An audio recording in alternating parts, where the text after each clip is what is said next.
साबायखर बावदों खोब बेबायदि गोसो गैलियामोन माने अबहर लानायनि एसे सिन्था खालामबायमोन नाथाय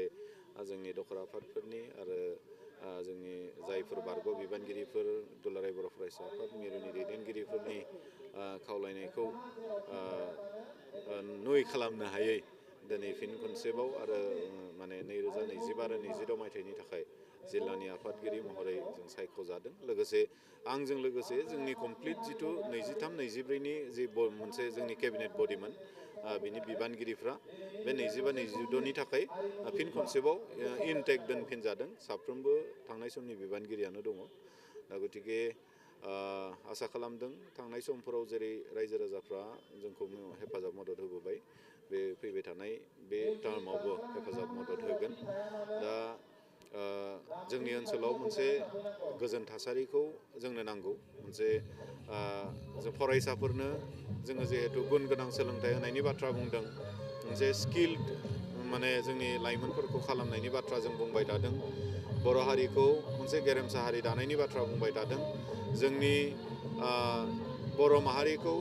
मोनसे सोद्रोमथि गोनां मोनसे समाज दानायनि जों बाथ्रा बुंबाय थादों दा बेफोर गासैखौ जुदि जों मावफुंनांगौब्ला जोंनो मोनसे गोजोन थासारिखौ नांगौ जायो आरो दिनै जों मोनदों जे 2020 मायथाइनि 27 जानुवारियाव जि बिटिआर गोजोन गोरोबथा जालांबाय बिनि गेजेरजों जोंनि नैबे बड'लेण्ड हालामाव मोनसे गोजोना दिनै प्रिभेल जादों दा बेखौनो लानानै जोंनि ओनसोलाव आरोबाव साबसिनै जोंनि फरायसाफोरनो बोरैहाय फरायनायनि मोनसे जिखिनि परिबेकखौ नांगौ बेफोर गासै परिबेकखौ जों बोरैहाय होलांनो हायो बेखौ जों नाजानाय जागोन आरो बेजों लोगोसे जोंनियाव हा हुनि माखासे मानि जेंनाफोर दङ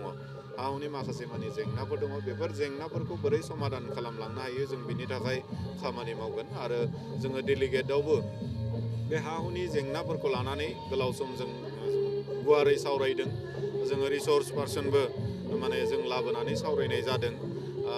दा बे गतिके जों आसा खालामदों फैबाय थानाय समाव हा हुनि जेंनाफोरखौ जोङो रायजो राजाफोरखौ सांग्रांथि लाबोनायनि गेजेरजों जों एसेब्लाबो नैबे 2 बोसोराव समाधान खालामलांनाय जों नाजागोन आरो बेजों लोगोसे जोंनियाव माखासे माने आनइमप्लयड इयुथ्सफोर दङ जायफोर दिनै आनइमप्लयडनि थाखायनो माने गुबुन गुबुन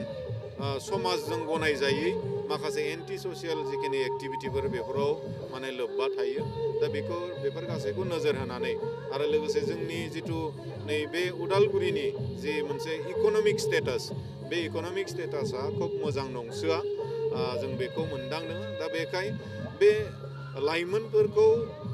मोजां मोनसे दिशा दिन्थिलांनायजों लोगोसे बिथांमोनखौ सेल्फ इमप्लयमेन्टनि मोनसे स्कपखौ होनायजों लोगोसे मोनसे इमप्लयमेन्ट जेनेरेसनखौ जोंनि लाइमोनफोरनो लाबोनानै जोंनि जिथु इक'नमि बे इक'नमिखौ बोरैहाय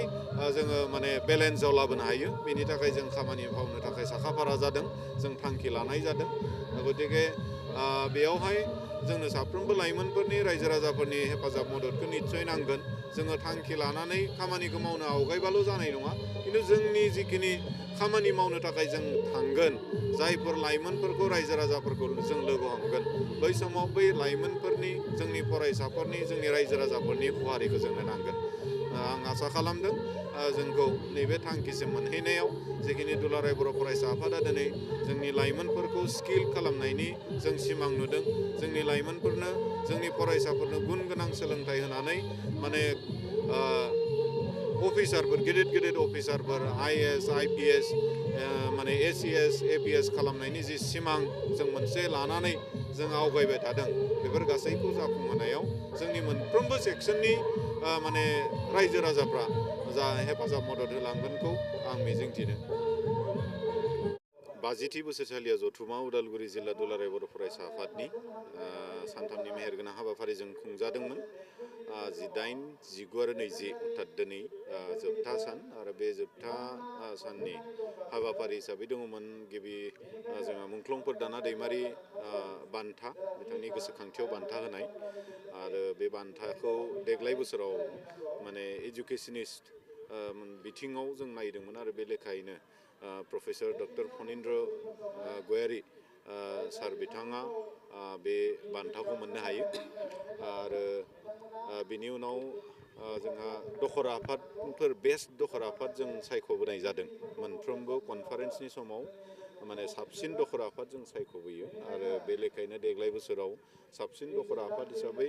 अरां दखराखौ जों सायख'नानै मोनदों आरो बिथांमोननो जोङो एसे केस एवार्ड आरो बेबायदिनो उननि थाखाय मोनसे थुलुंगाखांनायनि मोनसे साइटेसन आरो बिदि बिथांमोनखौ बरायनाय बे हाबाफारिखौ जों लादों दा बिनि उनावनो जोंनि जिथु जोबथा हाबाफारि गेवलां मेल बे गेवलां मेला जायो आरो बेयावहाय जोङो खोब माने गोजोननाय मोनदों दिनै जोंनि दुलाराय बर' फरायसा आफादनि मानाव गेदेर आफादगिरिखौ गाहाय आलासि महरै जों मोनदों आरो बिथाङा बर' हारिनि मोनफ्रोमबो बिथिंखौ लानानै रायजो राजाफोरजों सावरायदों जोंनि बिटिआर गोजोन गोरोबथानि बागै बिथाङा सावरायदों आरो माखासे ससियेल इस्युफोरखौ लानानै सावरायदों बेजों लोगोसे जोंहा बेखेवगिरि हिसाबै जोङो हांख्रायदोंमोन बिटिआर चिफ मानाव गेदेर प्रमद बर' बिथांखौ नाथाय बिथाङा एंगार हायै जाहोननि थाखाय बेखेवनायनि खाबुखौ लानो हायासै नाथाय उननि समाव बिथाङा जर'खा आलासि महरैनो बुंथिगिरि महरै बिथाङा बाहागो लाफैदों बाहागो लाबाय आरो बिनि गेजेरजों बे ओनसोलनि उदालगुरि जिल्लानि साफ्रोमबो रायजो राजाफोरखौ एड्रेस खालामनानै जोंनि डेभेलपमेन्टेल माखासे सरकारा लानाय इनिसियेटिभफोर लाइमोनफोरखौ लानानै सरकारा जिखिनि खामानि मावबाय थानाय जोंनि सरासनस्रा जायफोर फालांगिरिफोर बिथांमोनखौ लानानै सरकारनि जिथु आसनिफोर इनिसियेटिभफोर लोगोसेनो फरायसाफोरनि थाखाय जिखिनि आसनि बेफोर गासै बाथ्राफोरखौ बे दिनैनि बे मेलाव जर'खा बुंथिगिरि आलासि महरै बाहागो लानानै बिथाङा फोरमायलांदों दा बे जोंनि नैबे ओनसोला जथेस्थ'खिनि बिटिआर सरकारा मावबाय थानाय खामानिफोरनि बिखय बिथांमोना मोनथिनो मोनदों लोगोसे बिटिआर गोजोन गोरोबथानि जिखिनि डेभेलपमेन्टफोर जिखिनि दफाफोर मावफुंजानाय बबे मा पर्यायाव दंहैयो बेफोर गासैखौ खोब माने डिटेलि बिथाङा दिनै बे मेलाव बाहागो लानायनि गेजेरजों फोरमायदों दा गतिके जों साबायखर बावगोन दुलाराय बर' फरायसा आफादनि मानाव गेदेर आफादगिरि बिटिआर चिफ मानाव गेदेर प्रमद बर' बिथां आरो लोगोसेनो बिटिआर चिफआ जिहेतु बेखेवनाय हाबाफारिखौ बिथाङा मोनफैद'आसै दा बेयावहाय बिथांनि जायगाखौ जोंनि सरासनस्रायै जायखौ जोङो जर'खा आलासि महरै हांख्रायदोंमोन बर' थुनलाइ आफादनि गाहाय नेहाथारि नीलकान्त गयारी सार बिथांखौ जों हांख्रायदोंमोन बिथाङा बे मेल बेखेवनाय हाबाफारिखौ बानस'नानै खोब मेहेरगोनां बिबुंथिनि गेजेरजों बेखेवनानै गालाङो दा बेयावहाय जोङो बिथांखौबो साबायखर बावगोन जोंनि हांख्रायनायखौ लाखिनानै जोंनि नैबे ओनसोलखौ अराय मोनसे थुलुंगाखांनाय जौगाखांहोनायनि मोनसे थांखिजों गेदेमा बिथांमोना बाहागो लाफैदों आरो बेफोर गासै बाथ्राखौनो सरजाबनानै दिनै बिबुंथिफोरखौ लाखिलांदों आङो सान्दों नैबे दुलाराय बर' फरायसा आफाद उदालगुरि जिल्लानि जे 50थि बोसोरसालिया जथुम्मा बेहा खोब साक्सेसफुलि जों खुंफुंनो हादों रायजो राजाफोरनि बाहागो लानाय दिनैनि बे गेवलां मेलाव खोब माने थेब थेबै बाहागो लादों जोंनि सायनासालिया बुंजोबनाय आरो बे हाबाफारियावनो जोंजों लोगोसे हांख्रायजानाय माननि आलासि महरै जिल्लानिनो गुबुन दल संगठनफोर बाहागो लाफैदों गुबुन हारि माहारिनि सात्र संगठनफोर फरायसा आफादफोर बाहागो लाफैदों आरो बिथांमोन गासै बाहागो लागिरिफोर जायफोर गेदेमा आलासि जोंजों हांख्रायनानै लाबोजानाय जोंनि हांख्रायनायखौ मान होनानै बाहागो लाफैनायनि थाखाय आं साबायखर बावगोन आरो साफ्रोमबो नैबे नोलोबारि ओनसोलनि रायजो राजाफोरखौ आं साबायखर बावगोन बिथांमोना जोंनि हांख्रायनायखौ लाखिबाय जोङो सानदोंमोन आं जुदि गोरोन्थि खालामाखैब्ला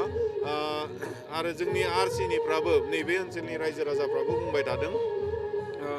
दुलाराय बर' फरायसा आफादनि कनफारेन्स खुंनाया बेनो गिबि खेब बिथांमोना खुंदों दा बे हिसाबै जों एसे साननाय दङमोन बोरै माबायदि जागोन नाथाय जिखौ नुबाय जोङो दिनै खोब मोजां बे ओनसोलनि रायजो राजाफ्रा खहारि होदों हेफाजाब मदद होदों